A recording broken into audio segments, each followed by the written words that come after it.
Olá, gente, sejam bem-vindos ao canal Quest Interativo. No programa de hoje, nós vamos estar falando sobre o cultivo de frutíferas e hortaliças em pequenos espaços. E para falar sobre o assunto, nós vamos estar recebendo o Dr. Júlio César Giuliani.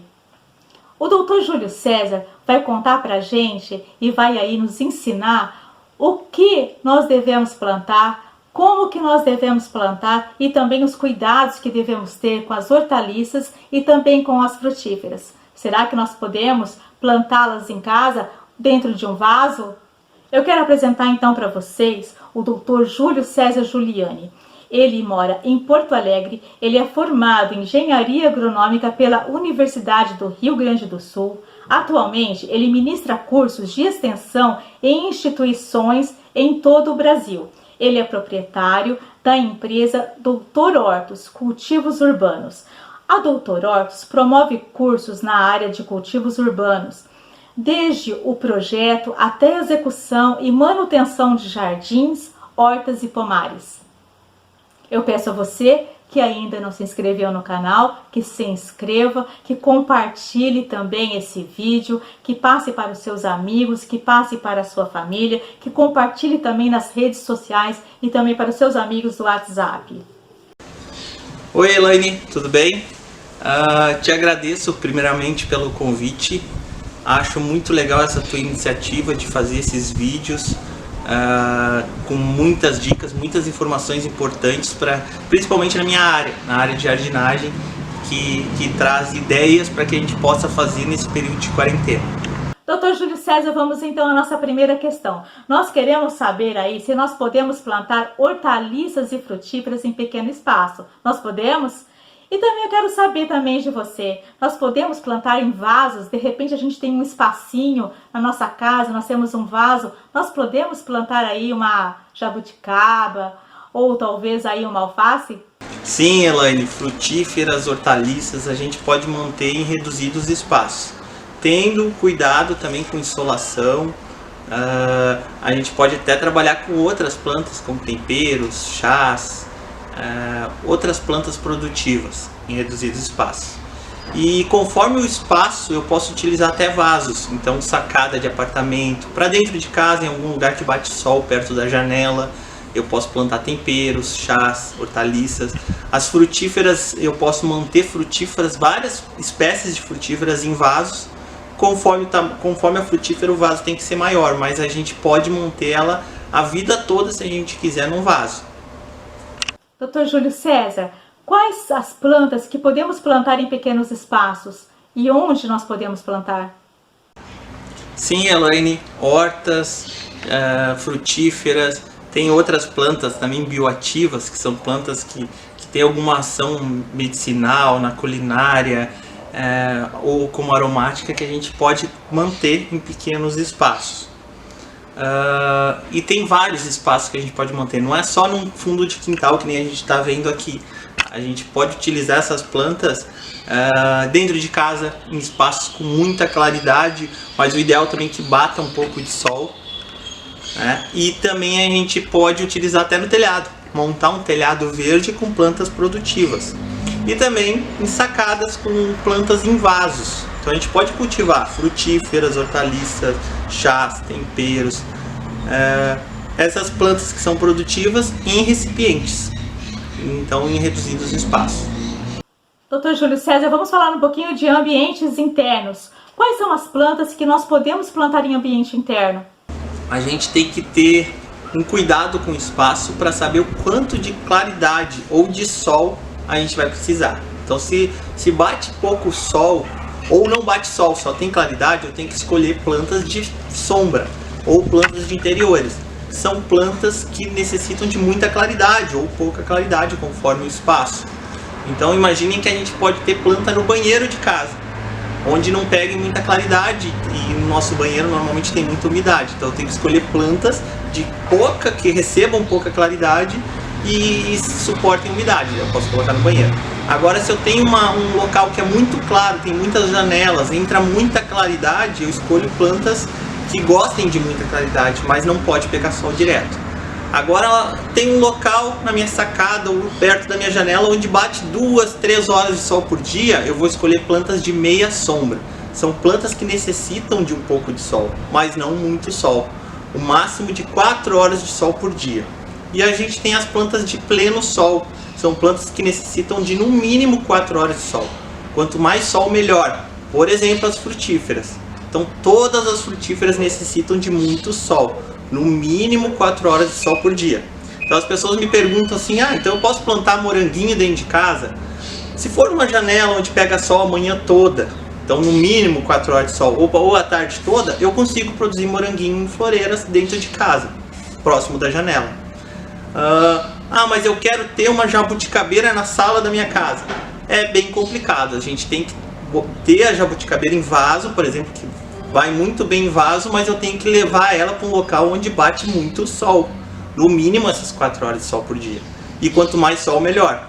Então, cuidem também, tem muita matéria que a gente vê, até mesmo em sites, falando que é possível ter frutífera em vaso dentro de casa.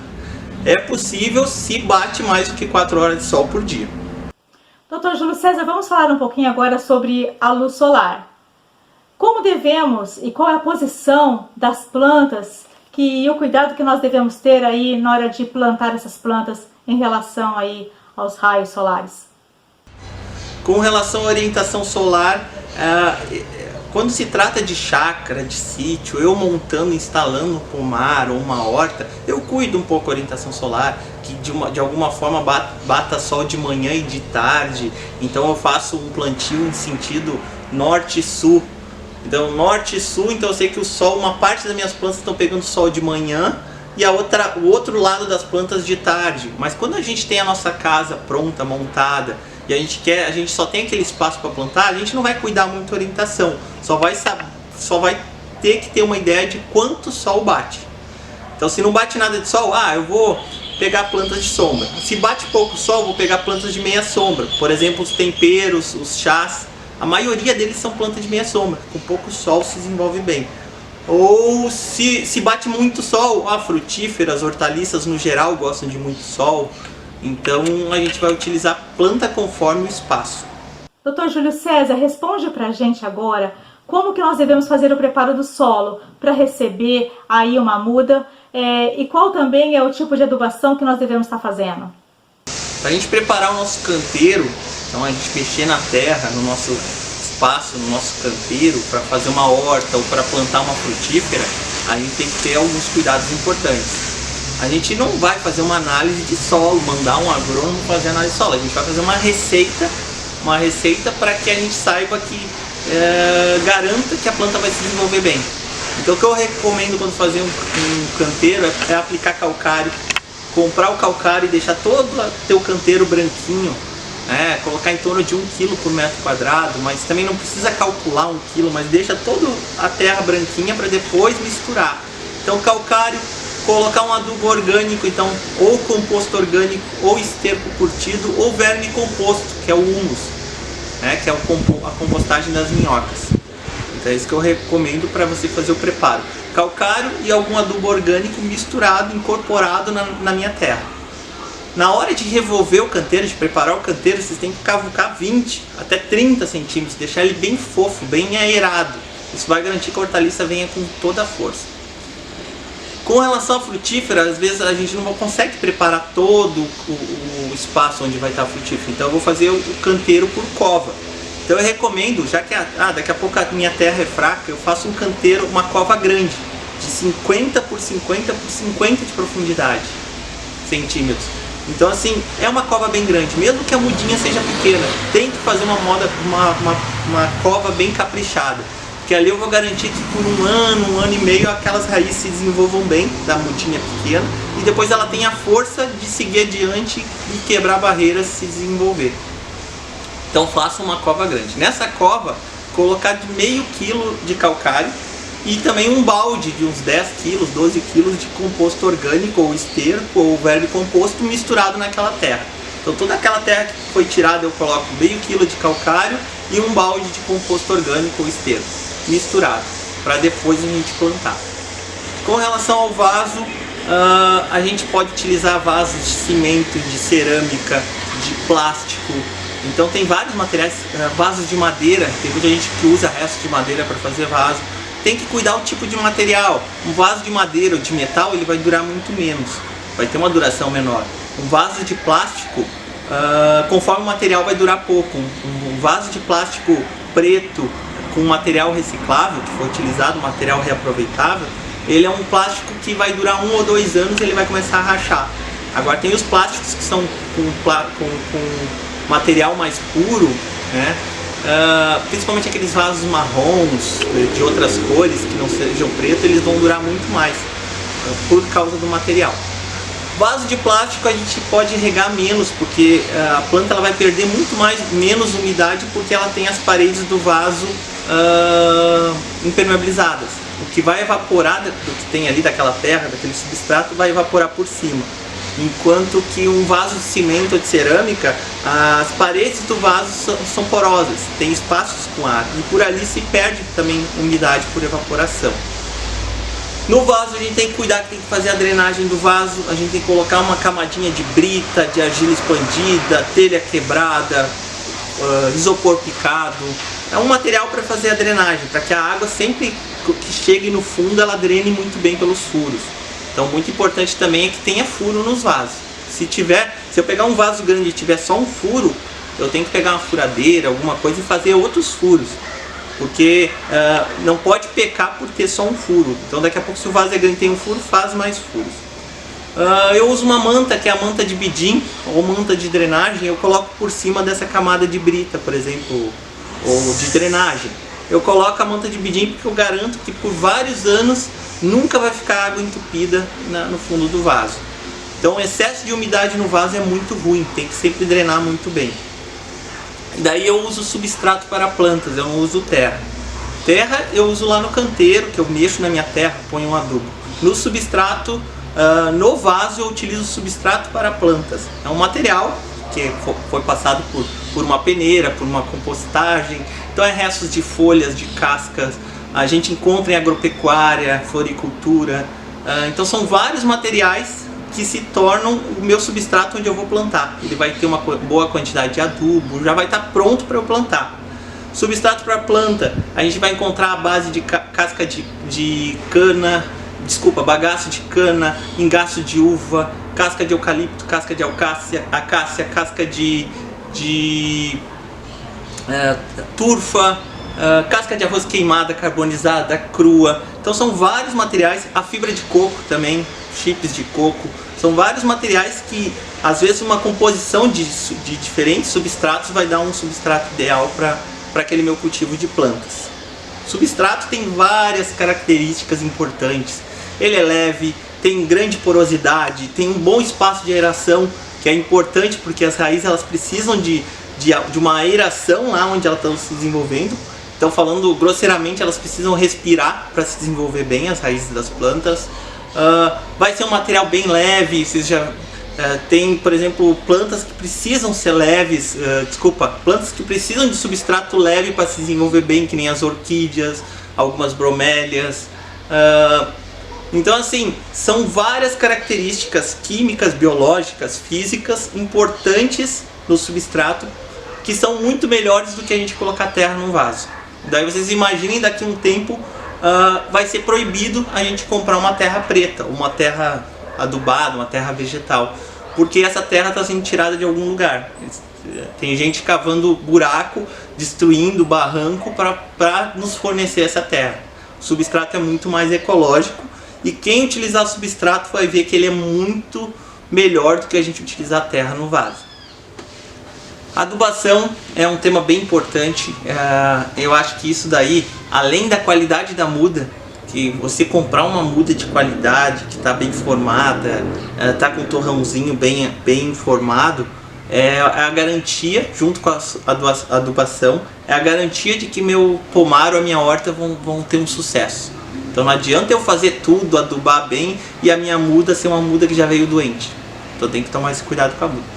E a adubação, se a gente quer garantir que todo ano a minha frutífera dê, por exemplo, uma caixa de laranja, a minha laranjeira, eu quero garantir que sempre produza com qualidade, eu tenho que garantir também que eu vou dar um adubo para que todo ano ela produza aquela caixa de frutas. Então, por exemplo, uma caixa de laranja, ela vai ter lá 15 kg de nitrogênio, 5 kg de fósforo, 2 de potássio, né? Então, todos esses macro, que são macronutrientes que são exigidos em maior quantidade, micronutrientes que são exigidos em menor quantidade, que entre macro e micronutrientes são 13 nutrientes essenciais, a planta ela tem que receber isso todo ano, ou algumas épocas do ano, para garantir que aquela planta esteja muito bem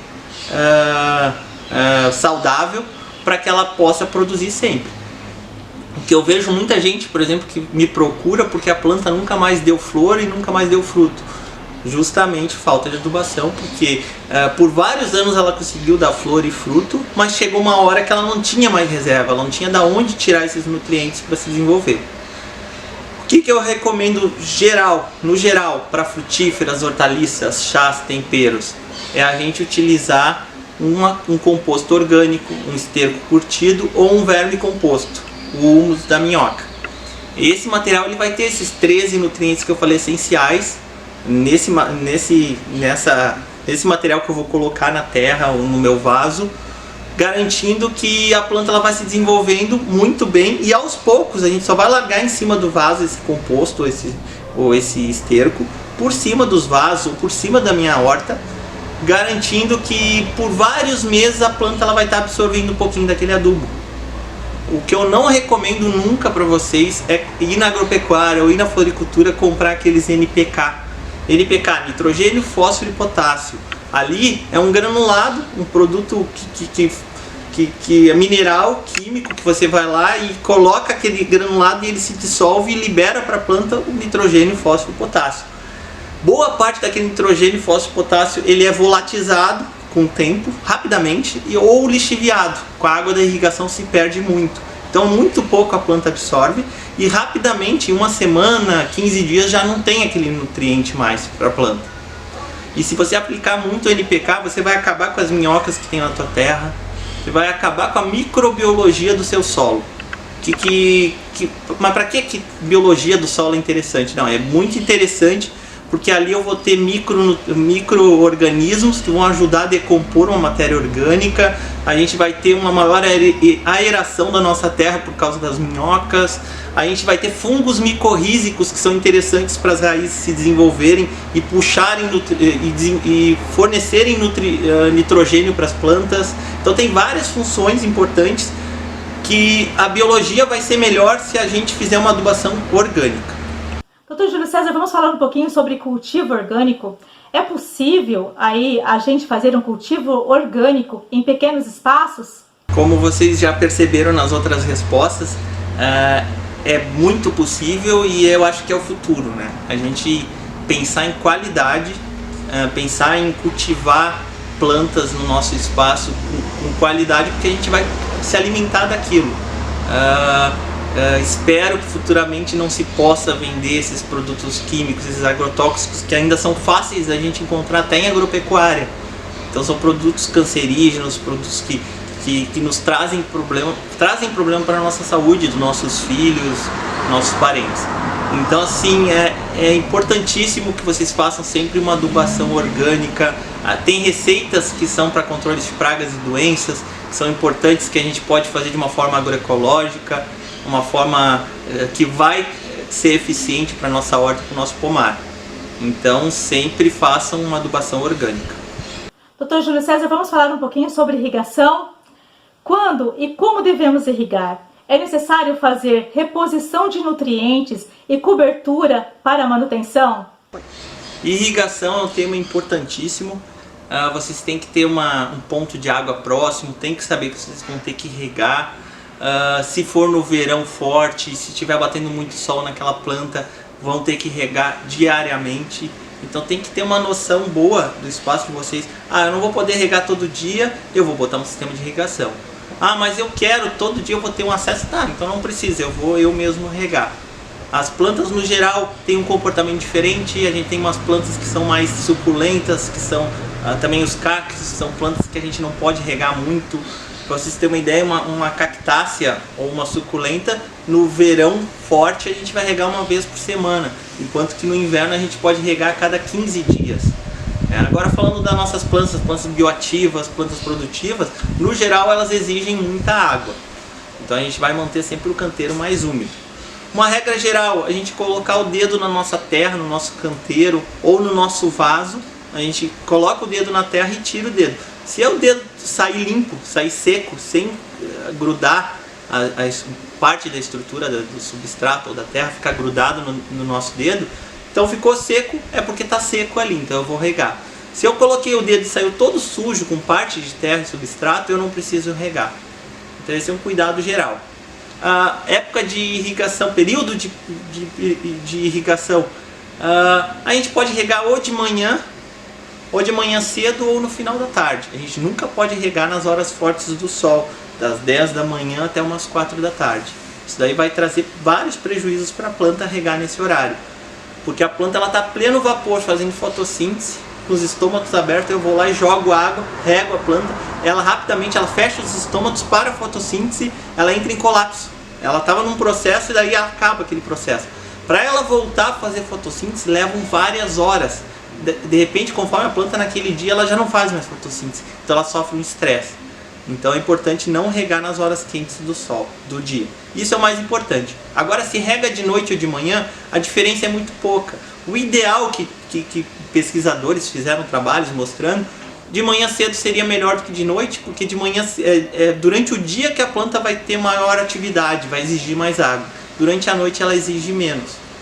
Só que eu, por exemplo, o meu tempo que sobra é de noite para regar. Eu rego, eu nunca tive problema, porque eu rego com a frequência correta. Por exemplo, no verão, quase que todo dia ou todo dia.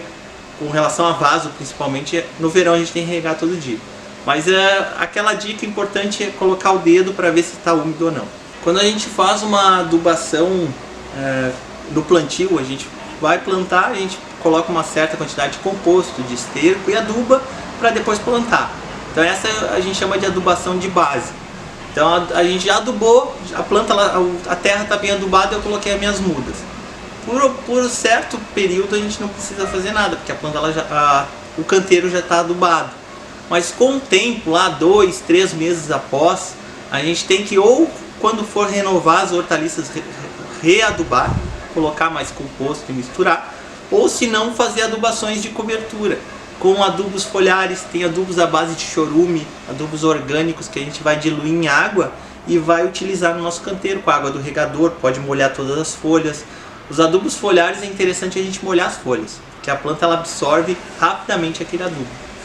Então eu digo que o soro na veia da planta é o adubo foliar. Então a gente, quando recebe soro na veia, a gente fica bem, né? A gente está meio mal para baixo, a gente melhora. A planta também, o soro da veia da planta é o adubo foliar que a planta absorve naquele dia, naquele momento. Então é interessante o adubo foliar. E também a cada 6 meses a gente pode colocar no nosso canteiro um pouco de composto orgânico nos nossos vasos, uma boa camadinha de composto orgânico ou esterco por cima dos vasos. Então é só largar por cima dos vasos, não é para ficar cavucando e incorporando o adubo. Ele aos poucos vai sendo liberado para as plantas.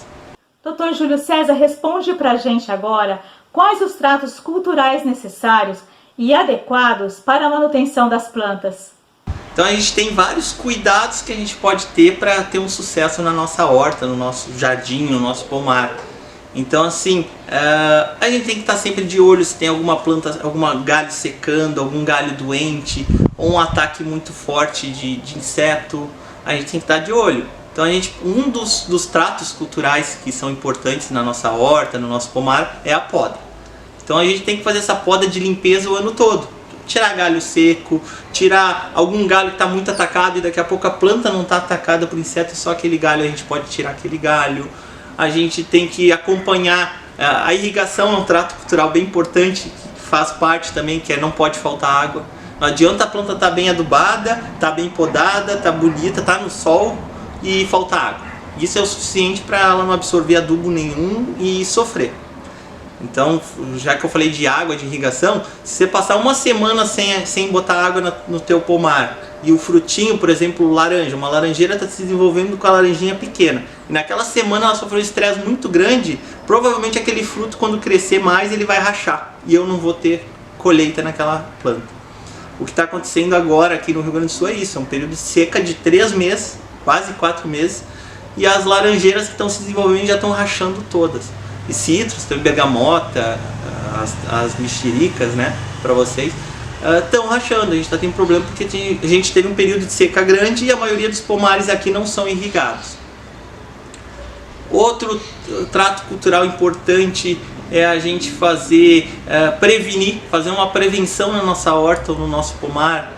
Eu uso muito o óleo de nim, que é uma cauda protetora. Eu aplico algumas vezes no ano essa cauda de nim para prevenir contra o ataque de lagartas, contra pulgão e cochonilha. A cauda de fumo é interessante porque é uma cauda que eu vou aplicar para repelir insetos.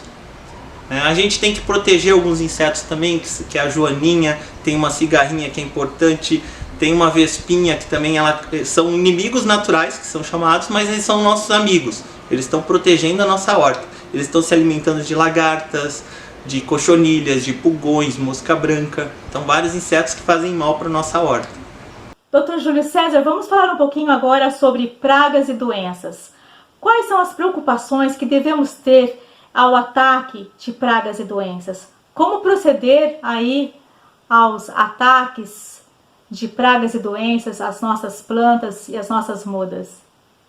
Pragas e doenças, a gente tem que ter um cuidado, principalmente as outras dicas que eu dei são muito importantes para não haver um ataque forte de praga ou acontecer alguma doença. Então assim, se a gente está entrando no inverno, vamos comparar com a gente, né? A gente está entrando no inverno mal, fraco, estou dormindo pouco, estou me alimentando mal, estou comendo muito lanche, estou estressado. Eu entro no inverno com muito mais chance, principalmente aqui no Rio Grande do Sul que é mais frio, com muito mais chance de pegar uma gripe, de ficar mal, de pegar uma doença. Mas se eu estou dormindo bem, estou me alimentando bem, estou me exercitando, eu entro no inverno com a imunidade alta. Vai ser muito mais difícil eu pegar uma gripe. Então, comparando com as plantas é igual. Se a planta está bem adubada, está pegando sol suficiente que ela precisa para fazer fotossíntese, para produzir fotoassimilados, a planta está a adubação correta, ela está bem podada, está entrando bastante arejamento e claridade, vai ser muito mais difícil ela pegar uma doença ou ser atacada por um inseto. Então normalmente as plantas que são mais atacadas por insetos são plantas que estão muito sombreadas, estão no local errado, estão mal podadas, pouco adubo ou muito adubo. Então isso também tem que ter cuidado. Se adubar demais, os insetos adoram folhas mais suculentas, com mais nitrogênio, vai atacar mais. A doença entra muito em pomar ou horta que está muito úmida, que está com as folhas muito tempo molhadas. Então 99% dos fungos atacam pomar e horta muito úmidos, com muita umidade. Então a gente tem que cuidar para ter a nossa horta, o nosso pomar mais arejado, com bastante insolação, para garantir que não tenha um ataque de pragas ou doenças. Mas caso aconteça que a gente montou a nossa horta, nem que seja na nossa sacada no 15º andar, ou no nosso telhado verde, ou aqui no nosso quintal, a gente vai ter que conviver com os insetos que vão passar por aqui, que vão vir do vizinho. Então a gente vai ter problema com pulgão, cochonilha, mosca branca, trips. Então são alguns insetos que aparecem na nossa horta, ou no nosso jardim, no nosso pomar. Tem receitas agroecológicas, se vocês pesquisarem na internet, que são altamente eficientes. Então para combater lesma também. Então procurar receitas agroecológicas que elas têm uma alta eficiência. O óleo de nim eu uso muito, que é um óleo que combate lagartas, combate pulgão e cochonilha, o trips. Então é um óleo bem eficiente no controle desses insetos. Cauda de fumo, que nem eu falei para vocês, é repelente de tudo que é inseto. A gente aplicar algumas vezes no ano é interessante para repelir os insetos. E com relação a doenças, é complicado. Se acontecer uma doença fúngica, a gente ainda consegue controlar com cal da bordaleza, que é sulfato de cobre mais cal de pintura. Agora, se a gente tiver bacteriose ou virose, é muito complicado a gente tirar da nossa planta. A gente vai tentar combater com fungicidas, eu não recomendo fungicidas mais fortes. E da mesma forma ela vai permanecer na planta, principalmente uma virose. Então eu recomendo tirar aquela planta, eliminar aquela planta que está secando. Normalmente uma virose a planta ela seca por inteiro. Ou bacteriose, e a gente substituir essa planta por uma planta sadia. Mas se a gente verificar que deu uma virose, alguma coisa muito forte, uma bacteriose, a gente tem que desinfetar aquele vaso, trocar toda aquela terra ou aquele substrato, fazer uma boa limpeza para plantar novamente, porque senão permanece ali no solo o fungo, a bactéria. Dr. Júlio César, sabemos aí que há um desafio muito grande em termos de plantar uma hortaliça ou uma frutífera em vasos ou em pequenos espaços, né, ou também em ambientes internos. Fala pra gente aí, quais são os principais desafios e como a gente sair disso? Desafios, eu acho que é um geral de tudo que eu falei. Cuidar o espaço, o que colocar, o que tem no meu espaço, escolher a planta correta para o seu espaço. Uma dica importante, você tem que saber quanto tempo você vai ter para sua horta, ou para o seu jardim, ou para o seu pomar. Ah, mas eu só vou ter o final de semana para cuidar da minha horta. Tá, então eu não vou fazer uma horta muito grande, eu não vou plantar hortaliça, que às vezes uma semana você já perde muita coisa na hortaliça se você não cuidar diariamente. Então eu vou botar temperos e chás, por exemplo. Ou frutíferas, que eu posso cuidar uma vez por semana, só tem que cuidar durante o resto da semana se vai ter uma irrigação. Então saber quanto tempo você vai ter para cuidar do teu jardim, da tua horta, do teu pomar. Se é pouco tempo, faz tudo muito menor, né? Não faz uma horta muito grande que você vai ter muito mais trabalho nessa horta. Então pessoal, agora eu vou fazer uma prática rápida de jardinagem em vaso.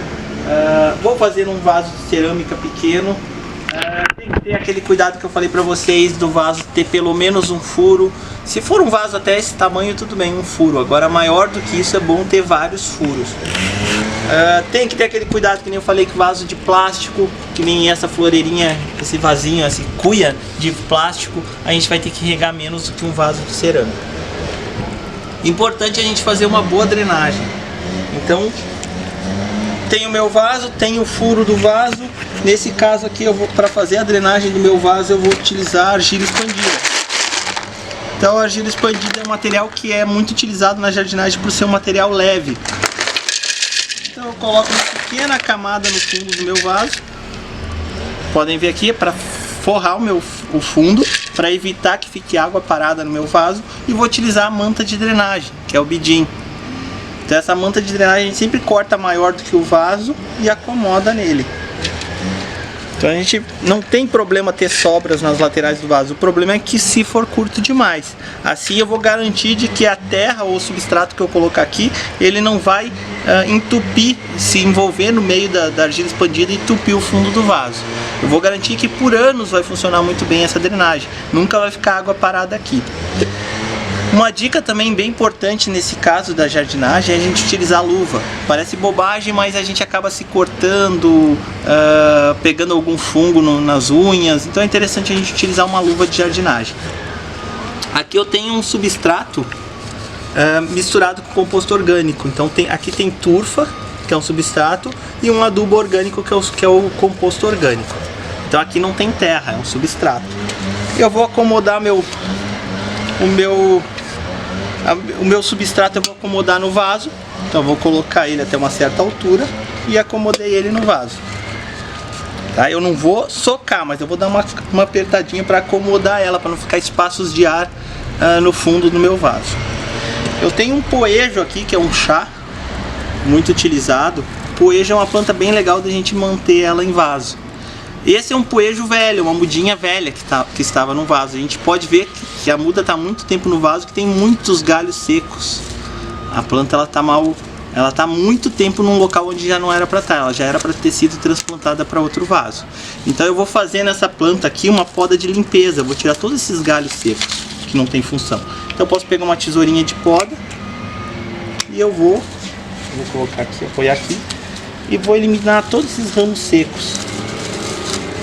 Então, tudo que está seco aqui de ramo velho eu vou tirar. Isso daqui vai estimular novas brotações. Então eu recomendo para temperos e chás a gente fazer essa poda de limpeza.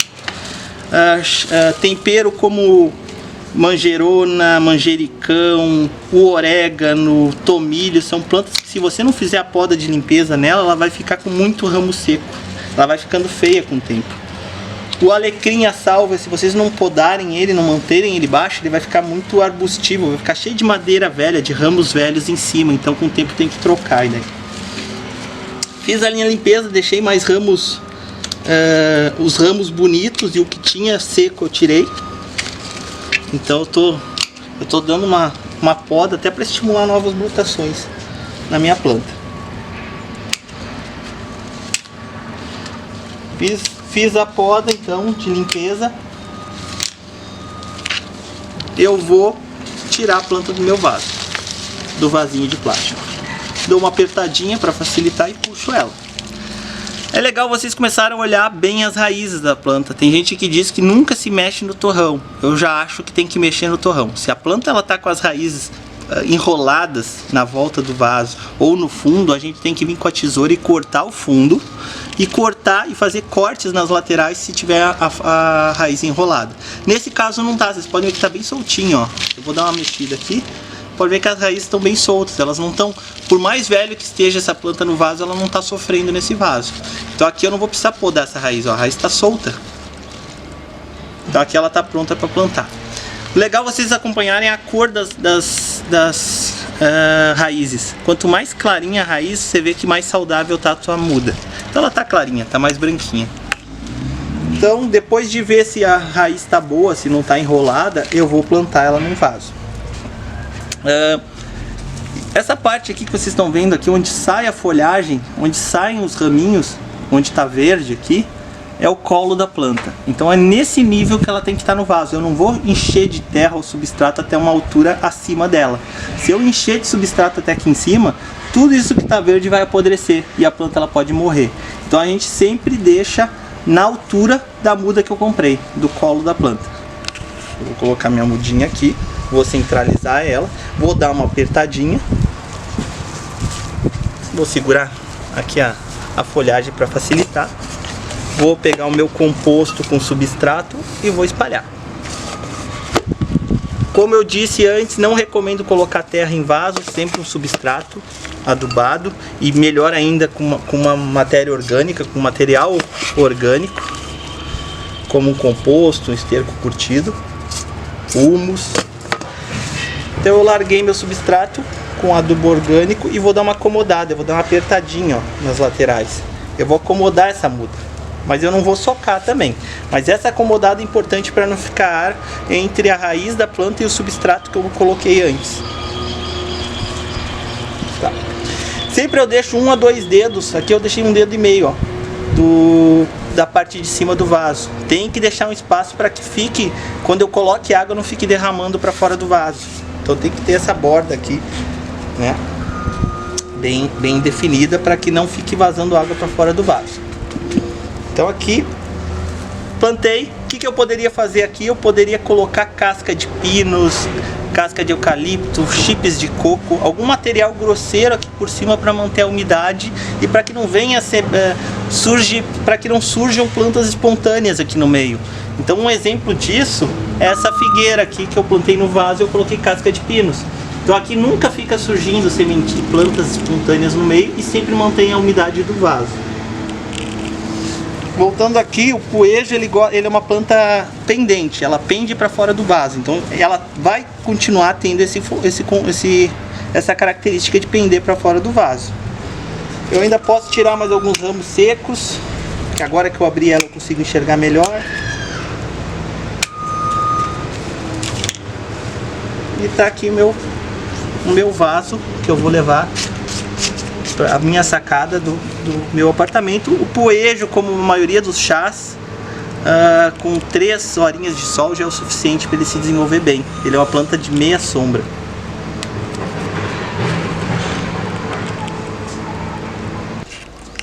Aqui nós temos um canteirinho com algumas hortaliças, chás, temperos. A gente pode ver que num reduzido espaço a gente pode ter uma boa diversidade de plantas. O legal é também a gente cuidar, por exemplo, no caso das hortaliças, alface, por exemplo, se a gente quer consumir alface o ano todo, a gente tem que ir plantando aos poucos. Por exemplo, a cada 15 dias plantar meia dúzia de alface, porque daí a gente vai ter isso aqui, a gente vai ter uma hortaliça no maior porte, onde eu já posso estar colhendo. Eu vou ter hortaliças que vão levar uns 15, 20 dias para ficarem para eu colher, enquanto eu vou ter mudinhas menorzinhas aí no meio que vão levar quase um mês para se desenvolver e a gente poder colher. Então eu vou poder o ano todo vir colher alface, porque eu sempre vou ter ela em vários estágios. Então isso se chama escalonar a produção de hortaliças. Então, pessoal, mostrando aqui rapidamente um cantinho do meu pomar. A gente pode ter plantas em canteiros, que a gente sabe que elas vão se desenvolver com muito maior facilidade do que num vaso, mas eu também tenho as minhas frutíferas em vaso. Nesse caso eu tenho uma frutífera em vaso, num vaso muito grande, também é uma frutífera que tem quase 20 anos, essa jabuticabeira. Então eu restringi ela até esse ponto, até manter com 300 quilos aqui, 300 litros de volume. A partir daqui, faz alguns anos que eu mantenho ela podando ela. A cada 2 anos eu podo ela e mantenho, coloco ela novamente no vaso. Então é um cuidado importante com a frutífera em vaso. Ali a gente já pode ver pequenas frutíferas em vasos. Então tem a laranjinha com quate, a figueira, jabuticabeira produzindo jabuticabas, né? Então pequeno pote a gente também pode manter podando a frutífera.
Gente, chegamos ao final então de mais uma entrevista do nosso canal.